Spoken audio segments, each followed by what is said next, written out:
Hello, friends. Welcome to my channel, Managing Diabetics. All right. You guys can see what is on the screen there. This is a chart. Your A1C, and estimated glucose level. Okay. This is your A1C, average glucose level. Okay. Now, if you can enlarge it on your phone or on your computer to see the numbers, so that you'll be able to know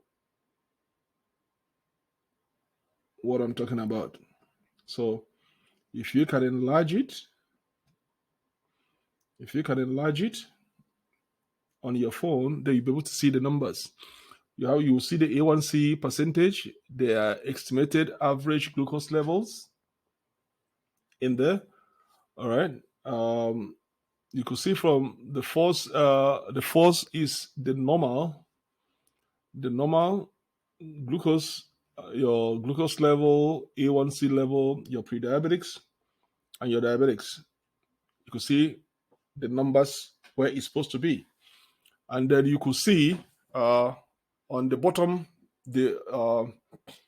on the bottom line, the ones are the ones that has an arrow.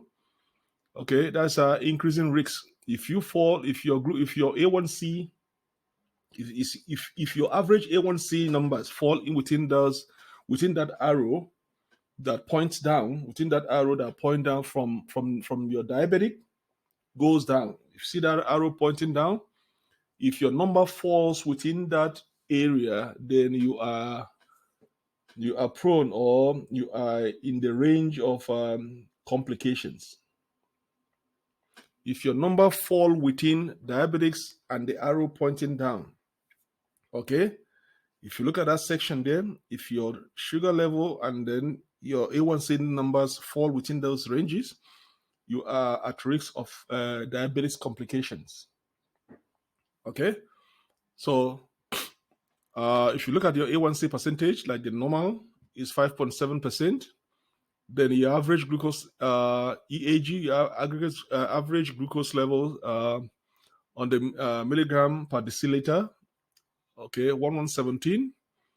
If you're on the millimole per liter, you're 6.5.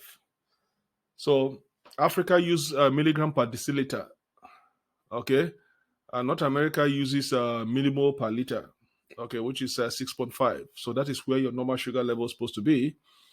And if you look at your A1C percentage, okay, your normal A1C is supposed to fall within 5.7. Now, if you're looking at your pre-diabetics is 5.7 to 6.4% on your A1C level, okay? Then A1C percentage. Then your estimated average glucose level on pre-diabetics is 1117 to 137 milligram per deciliter, and 6.5 to 7.6 millimole per liter, okay, if you're on pre-diabetics. Then if you're diabetics, you're looking at 6.4. Okay, your A1C percentage 6.4. All right. Then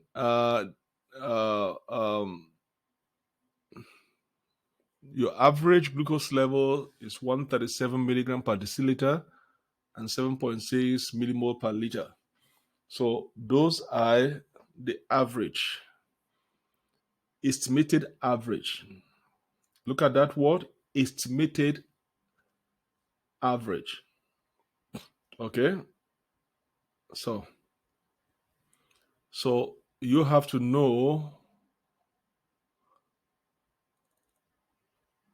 where your number fall. Like on the A1C percentage, some areas might accept 6%. If you're in the range of 6%, they will accept it as normal. Okay? Some doctors or some clinic will accept 6%, 6.1, 6.5. Okay? As normal. But that is why they call it estimated average. All right? They give you estimated average. And if you look at your glucose level, okay, 6.5. But some clinics, some doctors will consider 7 as normal. But if it goes above 7, then that is abnormal. That is why if you look at on the diabetic section, it says 7.6. So anything above 7 is abnormal. So, but if you look at the normal, on the normal, 6.5. Okay.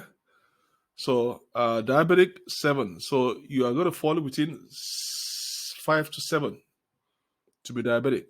If it goes above 7, then you are diabetic. So if you look at a diabetic, or if you're diabetic and your A1C level falls 6.4, 6.4, okay. If you're diabetic, your A1C level should fall within 6.4. You see, I just mentioned it 6.4, 6.4, 6.5. They will consider it. Okay, if you're diabetic. So 137 milligram per deciliter on the estimated average glucose level. Okay, so then if your number falls within, from the diabetic section, you see the diabetic area and the arrow pointing down says increased risk of complications. So if your number falls within, from the diabetic section goes down, pointing down the arrow, then you are at risk of having complication. So that is what is telling. That is what is telling you that if you are at 6.5, 6.5%, 7.0%, 7.5%, 8.0%, 8.5%, 9.0%, 9.5 to 10%. If your A1C level falls between 6.5 to 10%, then you are at risk of serious complications. All right. The same thing goes to the estimated glucose level. Okay. If you're looking at 137 milligram per deciliter, all the way down to 240 milligram per deciliter, then you are at over abnormal. So you are at risk of getting some complication. All right. So that is why. So this gives you an idea in the range you should keep your A1C level and your sugar level. So that is why this is estimated average. So that you have to be within this gives you a guidance.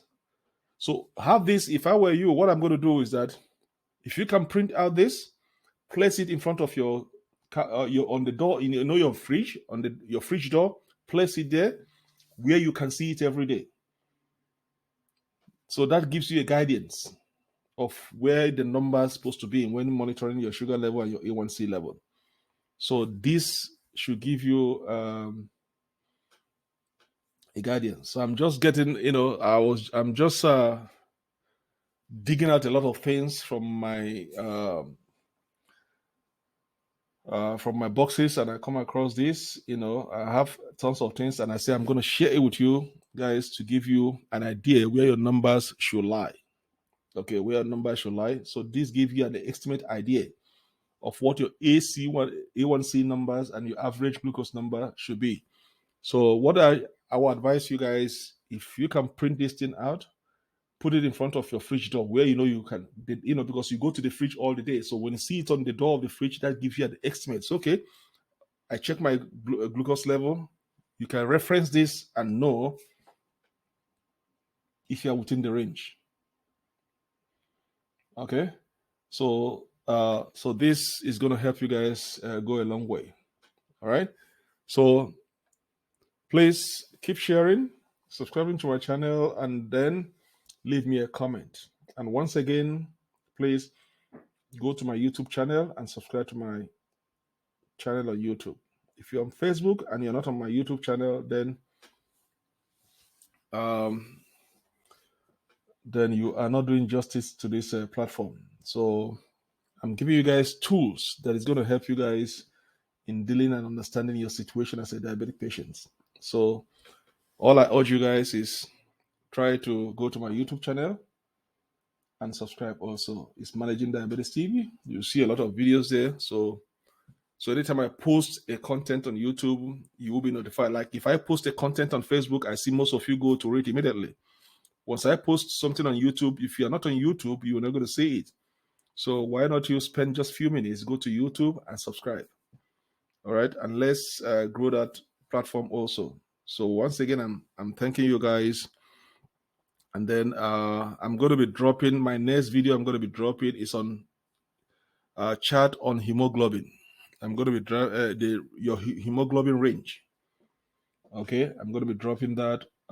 That's going to be my next video on the hemoglobin ranges. All right, so enjoy this video and see you guys next time. Goodbye.